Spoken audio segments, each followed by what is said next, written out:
Bonjour, bonjour mes amis, ma communauté. Voilà, j'espère que vous allez bien.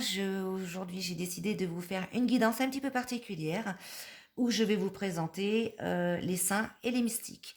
Alors, pour ceux qui veulent choisir une carte des saints, il faudra choisir la pierre du quartz rose. Et ceux qui choisiront une personne mystique choisiront le lapis lazuli. Donc, je vous laisse faire votre choix. J'espère que vous allez bien et que vous passez un bon moment avec moi. Alors, pour ceux qui vont choisir la quartz rose, hop, nous avons Sainte Lucie. Alors, Sainte Lucie, elle représente la force indomptable. Je ne sais pas si vous la voyez bien, la carte. Ouais, super. Alors, la force indomptable, c'est la sainte patronne des sorcières et de la clairvoyance. Voilà, ça veut dire que dans les prochains jours, vous allez arriver à voir des choses que vous n'arrivez pas à voir, qui étaient un petit peu dans l'ombre pour vous. Alors, il faut savoir que Sainte Lucie était une jeune martyre chrétienne et une sainte vénérée aux environs de 283 après Jésus-Christ. Voilà. Elle, malgré ses récits officiels et non officiels la concernant, la vie et le mystère font débat. Elle est maintenant adorée comme une sainte populaire et notamment associée à la pratique de la magie, aux sortilèges et aux sorcières. Donc sa signification d'un point de vue émotionnel, Sainte Lucie libère les émotions réprimées et favorise la réceptivité à la beauté, le pardon, le soutien spirituel, les conseils dans la vie, l'amour et la magie. Et d'un point de vue spirituel, elle restaure la clairvoyance bloquée, élimine le mauvais œil et améliore la vue. Voilà, en illuminant les blocages et les obstacles qui obscurcissent le chemin de votre vie. Elle opère aussi efficacement dans les rituels magiques et sa force est invoquée pour accéder au royaume supérieur spirituel et aider lors d'un voyage astral, mes amis. Voilà, d'un point de vue de la conscience, maintenant, elle permet de cultiver en soi la persévérance et à déterminer sa vie d'âme. Elle désactive aussi toutes les emprises négatives comme la manipulation. Et elle purifie l'esprit, les doutes et les énergies nerveuses. Elle invite à une méditation limpide et dissipe les interférences psychiques. Donc son invocation, je fais émerger mon pouvoir du plus profond de moi. Sainte Lucie me protège les yeux qui me veulent du mal. Voilà pour notre chère Sainte Lucie. Alors, est-ce qu'elle a resté la carte? Voilà, voilà. Alors, quant à l'autre carte que vous avez choisie, on va la retourner.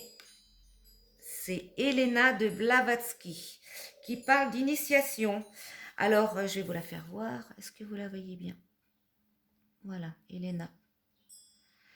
Alors, Elena, la maîtresse de la magie et de l'ordre. Donc, c'est une spiritualiste, hein, une cofondatrice du mysticisme moderne. Donc, Elena était célèbre pour avoir créé la première société théosophique, école dédiée aux anciens enseignements spirituels et à la sagesse de la nature et de l'homme. Voilà, donc c'est la mère des initiations. Son énergie permet aujourd'hui d'éclairer les voies spirituelles dans l'existence et opère en réunissant les personnes aux vibrations similaires. Donc ça, c'est important à l'invoquer pour justement attirer les personnes qui vibrent comme vous, hein, mes amis, hein. Alors, la signification de cette carte, d'un point de vue émotionnel, Elena instille une ferme résilience et une profonde réserve de patience en cas de stress.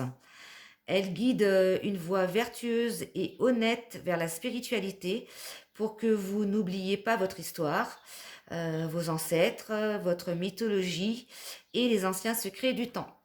Voilà pour la signification émotionnelle.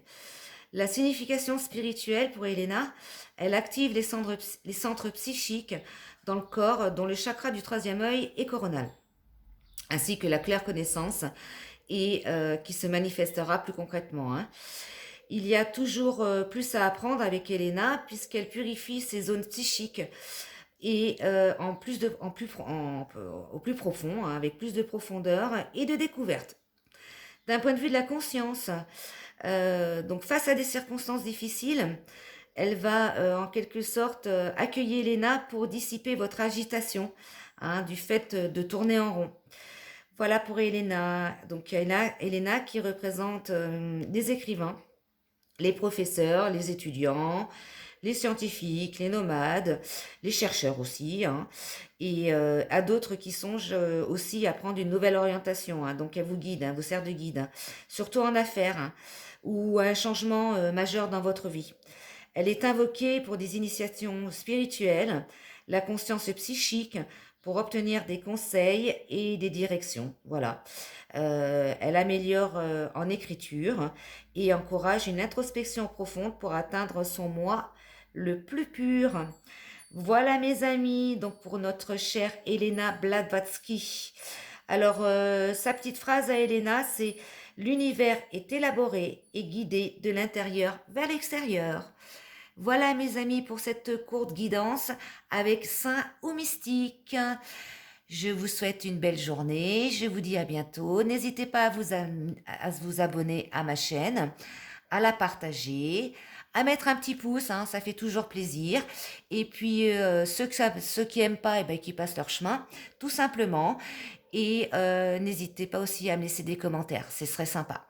Voilà, je vous fais un gros bibi et puis je vous dis à bientôt mes amis. Ciao ciao.